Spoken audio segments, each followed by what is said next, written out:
Golden quadrilateral road వచ్చింది. ఇప్పుడు ఏ district పోయిన నేషనల్ హైవేస్ వచ్చాయి, బ్రహ్మాండంగా ఇన్ఫ్రాస్ట్రక్చర్ వచ్చింది. దీనివల్ల యూజర్స్ కొంత డబ్బులు పే చేస్తున్నారు. దానివల్ల వాళ్ళకి కంఫర్ట్ వస్తుంది, టైం సేవింగ్, పెట్రోల్ ఆదా అవుతుంది, లేకపోతే రైడింగ్ కంఫర్ట్ వస్తుంది, అనేక బెనిఫిట్స్ వచ్చే పరిస్థితి వచ్చింది.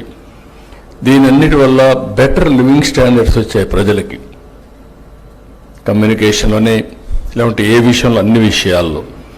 అయితే ఈరోజు మనం గుర్తుపెట్టుకోవాల్సింది హ్యావ్స్ అండ్ హ్యావ్ నాట్స్ మధ్య డబ్బులుండే వాళ్ళ దగ్గర ఎక్కువ డబ్బులు వెళ్ళిపోతున్నాయి, డబ్బులు లేని వాళ్ళు పేదరికంలోనే ఉన్నారు.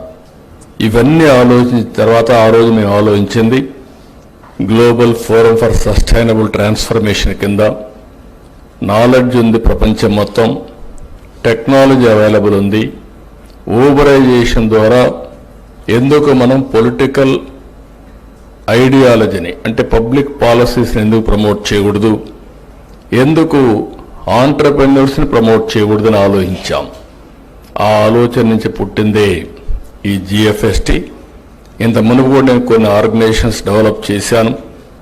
నాంది ఫౌండేషన్, నేను అమెరికాకు పోతే 95లో ఫస్ట్ టైం అమెరికాలో అందరూ ఒకటి అడిగారు, మీరు సీఎంగా ఉన్నారు, బాగానే ఉంది, మేము ఆ రాష్ట్రానికి సేవ చేయాలనుకుంటున్నాం, దేశానికి సేవ చేయాలనుకుంటున్నాం.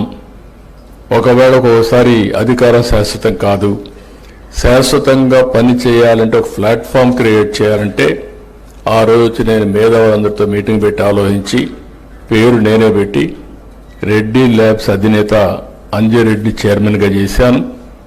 ఆయన చనిపోయే ముందు ఆలోచించి నేను అప్పచెప్పిన బాధ్యత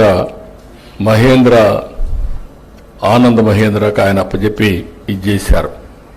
ఈరోజు ఆ ఆర్గనైజేషన్ ఇండియా మొత్తం సర్వీస్ చేస్తూ ఉంది. అరకు కాఫీని ప్రపంచం మొత్తం తీసుకువెళ్ళిన వ్యవస్థ నాంది ఫౌండేషన్ అని చెప్పి కూడా నేను మీకు తెలియజేస్తున్నా. ఈరోజు అరకు ప్రపంచం అంతా కూడా మీ పరిస్థితికి వచ్చింది. ఇలాంటివి అనేక ఇష్యూస్లో మీరు చూస్తే సమాజ హితం కోసం కొన్ని పనులు చేస్తూ ఉంటాం.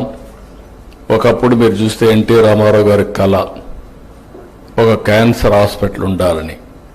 మా అత్తగారు క్యాన్సర్తో చనిపోయారు.